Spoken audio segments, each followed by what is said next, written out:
The emergency beacon pierced through the void of space like a dying star's final scream. It originated from the outer rim of the Zephyr Nebula, a region known for its treacherous asteroid fields and violent space storms. The distress signal carried a simple message repeated in 17 different galactic languages. "Please help us. Our children are dying." Captain Marcus Steele stood on the bridge of the human cargo vessel New Horizon, studying the transmission with his weathered face etched in concern. His first officer, Lieutenant Nina Vasquez, ran her fingers through her dark hair as she analyzed the signal's origin point. "Captain, the transmission is coming from the Caridian homeworld," she reported, her voice tight with worry.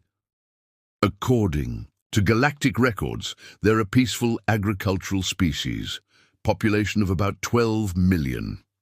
The communications officer, Petty Officer Jake Morrison, looked up from his console with grim news.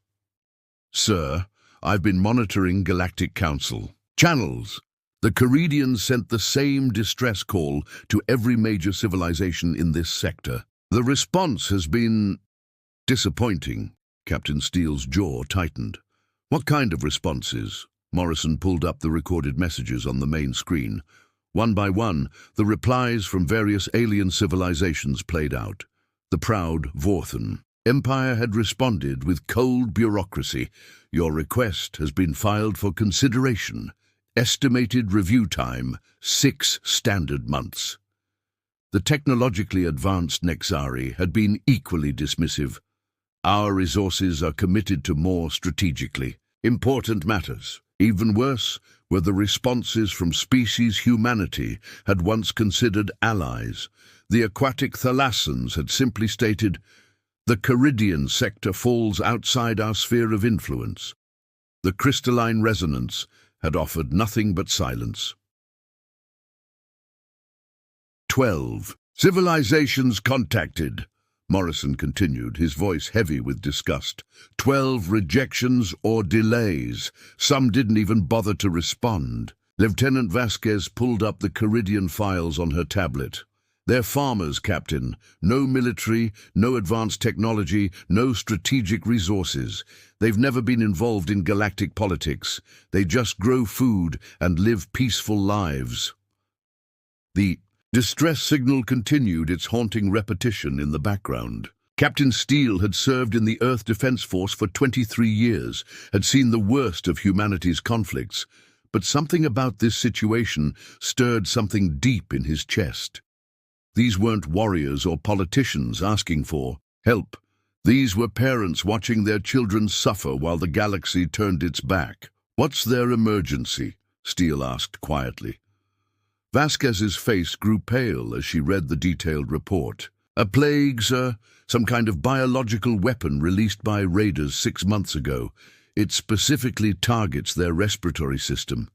The adults can survive it, but the children—" She trailed off, unable to finish. "How many children?"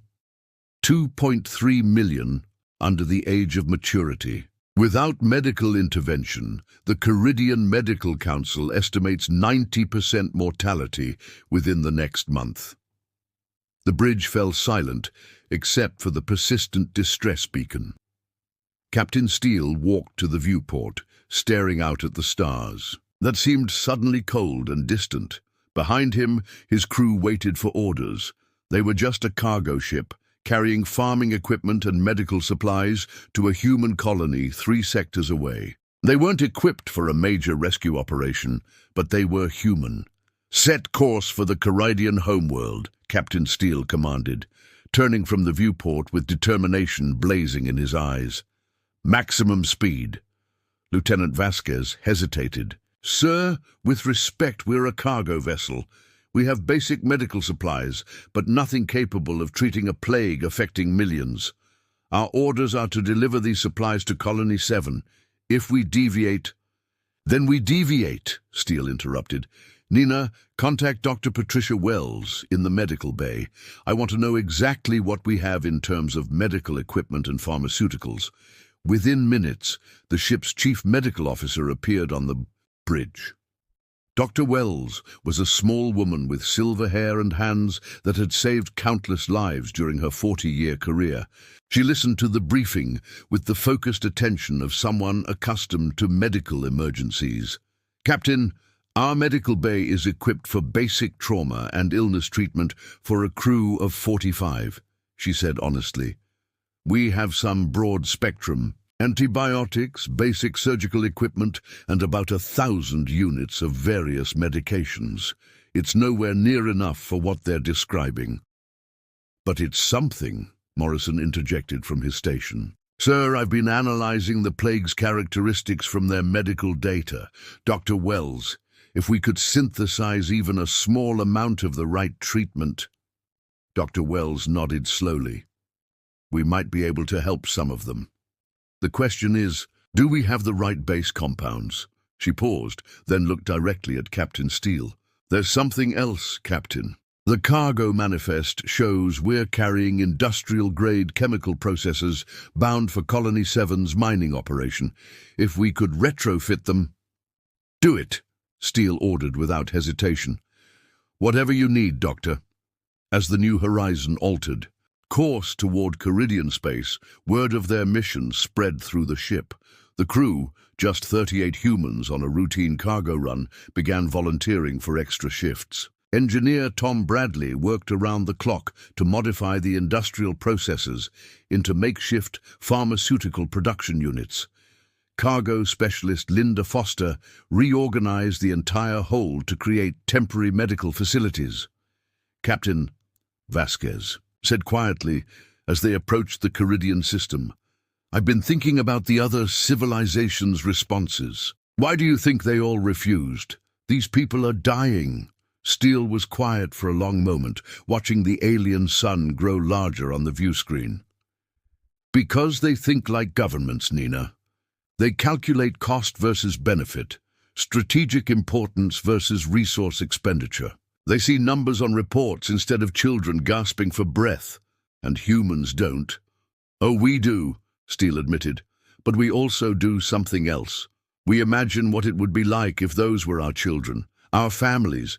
We can't help ourselves. We put faces on the numbers." The Caridian homeworld appeared before them, a beautiful blue-green planet marked by vast agricultural zones and small, scattered cities. As they entered orbit, their communications array picked up dozens of weak transmission from the surface. Hospitals overwhelmed, medical centers running out of basic supplies, families pleading for any kind of help. Dr. Wells had worked herself to exhaustion, but she'd managed to produce enough medication to treat approximately 50,000 individuals. "It's not nearly enough," she said, exhaustion evident in her voice. "But it's what we can do with what we have. Then we make it." "Count," Captain Steele replied. "We save who we can, and we figure out how to save more." As the first shuttle prepared to launch toward the surface, loaded with human medical supplies and personnel, the crew of the New Horizon had no idea they were about to start something that would change the galaxy forever. News of the New Horizons. Mission reached Earth through standard communication channels within 72 hours. The story spread like wildfire across human space. A single cargo ship attempting to treat a plague that had been ignored by every major galactic civilization. Admiral Rebecca Torres stood in the Situation Room of Earth's Defense Command, studying the tactical displays showing the Caridian crisis. Around the table sat representatives from every major human faction, military leaders, corporate executives, colonist representatives, and medical administrators. "Let me make sure I understand this correctly," said General David Park, commander of the Colonial Defense Forces. 12 civilizations with advanced medical technology refused to help, and now one of our cargo ships is trying to handle a planetary medical emergency with farming equipment and basic supplies. "That's correct, General," Torres replied. "Captain, Steele's crew has managed to treat approximately 47,000 Caridians so far, but they estimate they need resources for at least 2 million more." Dr. Amanda Rodriguez director of the Interstellar Medical Corps, leaned forward in her chair. "Admiral, I've reviewed their medical reports. The treatment protocols they've developed are actually quite innovative. If we could scale up production and deploy proper medical teams—" "The question," interrupted Corporate Representative James Liu, "is whether humanity can afford such a massive humanitarian operation. The resource expenditure would be enormous, and the Caridians have nothing to offer us in return." The room fell silent. Admiral Torres looked around the table at the faces of humanity's leaders, seeing the same calculation she'd witnessed in galactic politics for years. Then she thought about the reports from Captain Steele, describing Caridian parents holding their dying children, begging for help that would never come from anyone except humanity. "Mr. Liu," Torres said quietly, 48 hours ago I would have agreed with you, but something Captain Steele said in his last transmission keeps bothering me. He said, if we turn our backs on them now, we become just like everyone else." "General," Park nodded slowly, "I've read the same reports. Every major civilization had the capability to help. They chose not to because it wasn't profitable or strategically beneficial." "Exactly," Torres continued, "and now 12 civilizations are watching to see what humanity does. If we walk away, we prove we're no different from them. If we help—" She paused, looking at each person around the table. "We prove something else entirely." Dr. Rodriguez stood up, her decision already made.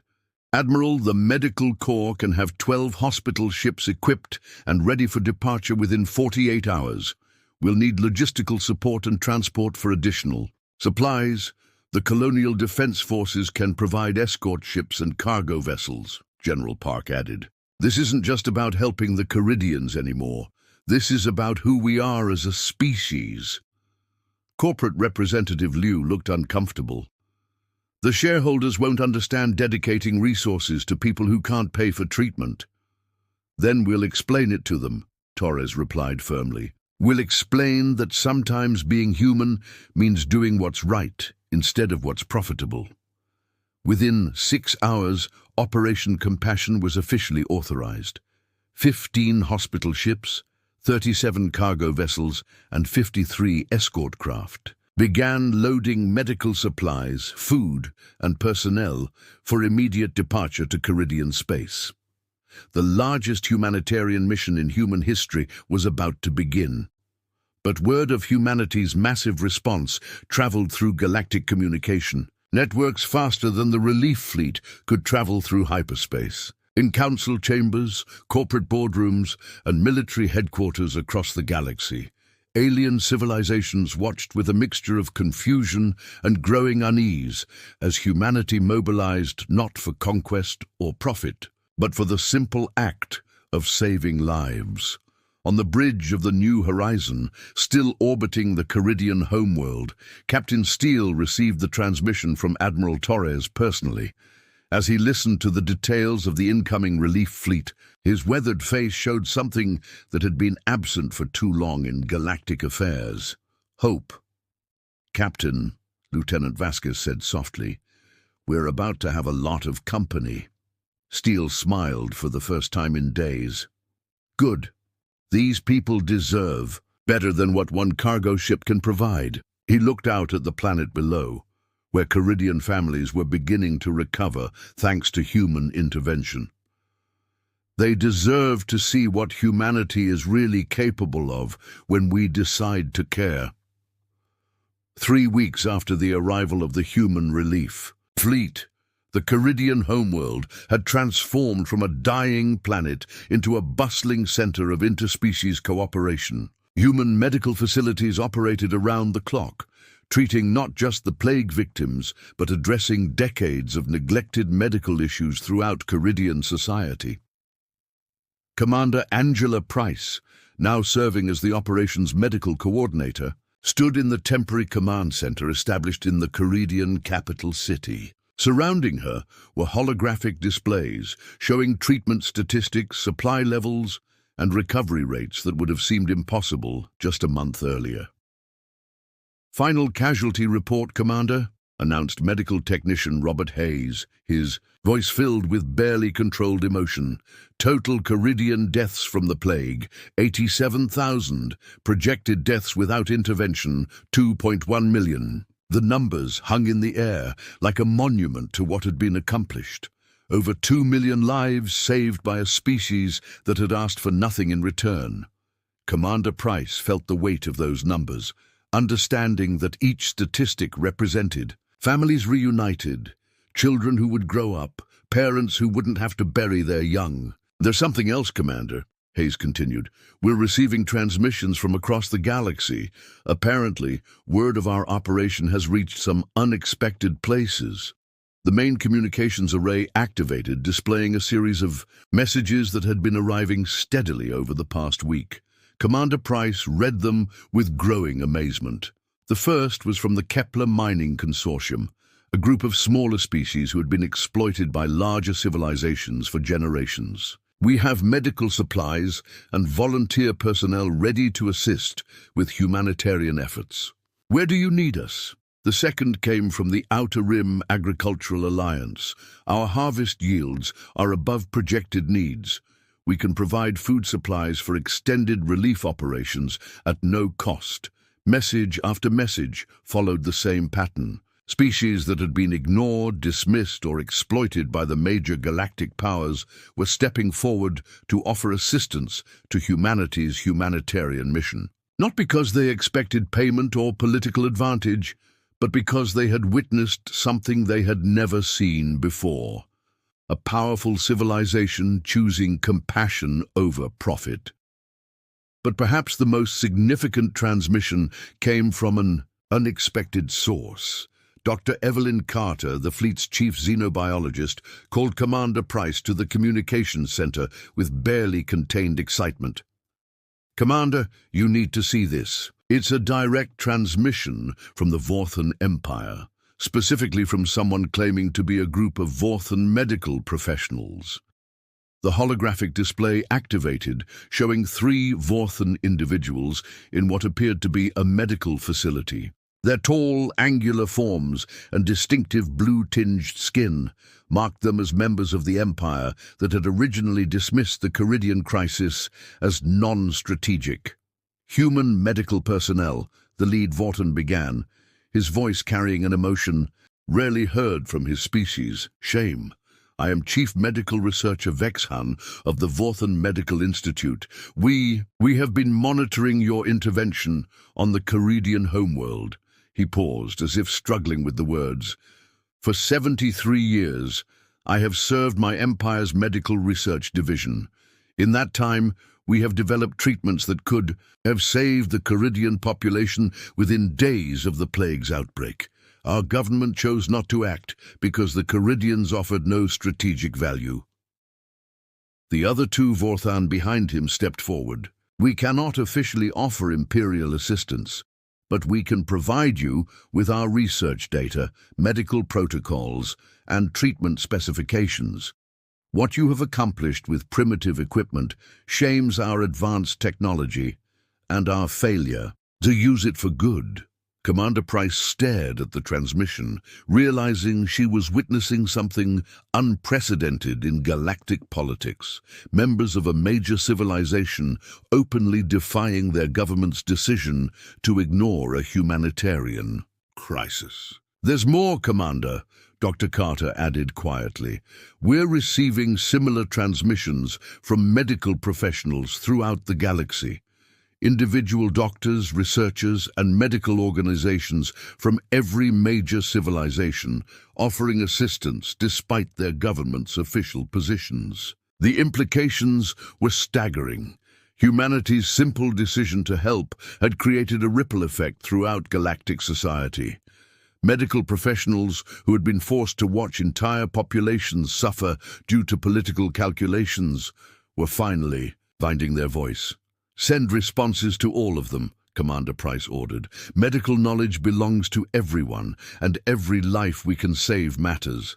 If they want to help, we'll coordinate their efforts." As the communications array buzzed with activity, connecting human coordinators with alien medical professionals across the galaxy, Commander Price realized they were witnessing the birth of something entirely new, a galactic medical alliance, based not on politics or profit, but on the simple principle that every sentient life had value. The Caridian crisis had ended, but something much larger was just beginning. 6 months after the last Caridian child recovered from the plague, the galaxy had changed in ways no one could have predicted. The emergency medical alliance that had formed during the crisis had evolved into something permanent. The Galactic Humanitarian Collective, headquartered on Earth, but with representatives from 47 different species. Captain Marcus Steele, now promoted to Admiral and serving as the collective's military liaison, stood in the organization's new headquarters overlooking Geneva. Through the vast windows, he could see ships from dozens of different civilizations coming and going, their crews working together on the next humanitarian mission. Admiral, called Dr. Patricia Wells, now serving as the collective's chief medical officer, she approached carrying a data pad with their latest mission briefings. We have 3 new requests for medical assistance: a natural disaster requiring emergency evacuation on the Rigel colonies, and a request from the Andorian Trade Federation for consultation on establishing medical infrastructure in their outer territories. Steele smiled, remembering when such requests would have been handled by bureaucratic committees that took months to approve basic aid. Now, response teams were assembled and deployed within hours of receiving distress calls. "What's the status on the Caridian Integration Project?" he asked. Dr. Wells's face brightened. "Remarkable progress. They've established 3 medical research facilities and are developing treatments for diseases that have plagued species throughout this sector for generations. Turns out their agricultural biotechnology knowledge was exactly what we needed for several breakthrough treatments. The irony wasn't lost on either of them. The species that every major civilization had dismissed as strategically unimportant had become crucial contributors to galactic medical advancement. Their unique approach to biological systems, developed through millennia of agricultural innovation, had provided insights that the galaxy's most advanced civilizations had missed. "There's something else, Admiral," Dr. Wells continued, her voice taking on a more serious tone. "We've received a formal communication from the Galactic Council. They want to meet." Steele's expression hardened slightly. The same council that had ignored the Caridian crisis was now interested in talking, presumably because the humanitarian collective had grown large enough to affect galactic politics. The meeting was scheduled for the following week aboard the neutral station at Epsilon Centauri. Admiral Steele arrived with a small delegation including Dr. Wells and Commander Price, now serving as the collective's diplomatic liaison. They were greeted by representatives from the 12 major civilizations that had originally refused to help the Caridians. Chancellor Vex Han of the Vorthan Empire, different from the medical researcher who had defied his government, spoke. "First, Admiral Steele, the Council acknowledges the success of your humanitarian interventions. We believe it's time to discuss formal integration of your activities into established galactic governance structures." Admiral Steele remained standing, his weathered face impassive. "Chancellor, with respect, we're not interested in integration into structures that prioritize politics over lives." "You misunderstand," interjected High Counselor Thane of the Nerid Collective. "We're offering partnership, shared resources, coordinated responses to galactic emergencies." Commander Price leaned forward. "Counselor, where were those shared resources when Caridian children were dying? Where was the coordination when 12 civilizations had the power to help and chose not to?" The council chamber fell silent. These same alien leaders who had dismissed humanity as a young, naive species now found themselves being held accountable by the very people they had underestimated. The Galactic Humanitarian Collective, Admiral Steele said quietly, was formed because existing galactic institutions failed in their most basic responsibility, protecting life. We will continue our work with or without Council approval. That would be unwise, Chancellor Vexan replied, his tone carrying a subtle threat. Dr. Wells stood up, her small frame somehow commanding the attention of the entire chamber. Chancellor, over the past 6 months, 47 species have joined our collective. Not because we conquered them or offered them trade deals, but because we offered them something they had never seen before, help without conditions. She gestured to the data displays around the chamber. Every major humanitarian crisis in the past 6 months has been resolved by collective forces, while council members debated jurisdiction and strategic value. Medical breakthroughs developed by our researchers are being shared freely across the galaxy, while council-sponsored research remains locked behind profit margins and political barriers. The question isn't whether you'll allow us to continue, Commander Price added. The question is whether you'll join us or become irrelevant to the species you claim to represent. The meeting ended without resolution, but as Admiral Steele and his delegation departed, they knew something fundamental had shifted in galactic politics. Power no longer rested solely with those who controlled resources or military might. It also rested with those who controlled something even more valuable: hope. Back on Earth, as Admiral Steele looked out at the ships preparing for their next mission, he thought about Captain Steele's simple decision to answer a distress call. One cargo ship choosing compassion over convenience had grown into a galactic movement that was reshaping civilization itself. Humanity had finally found its place in the galaxy, not as conquerors or traders, but as the species that refused to let others suffer alone. And across the stars, whenever someone was in need, they knew there was at least one race that would always choose to help. The distress beacon that had started it all had been silenced long ago, but its echo continued to resonate throughout the galaxy, reminding everyone that sometimes the most powerful force in the universe was simply caring, enough to act,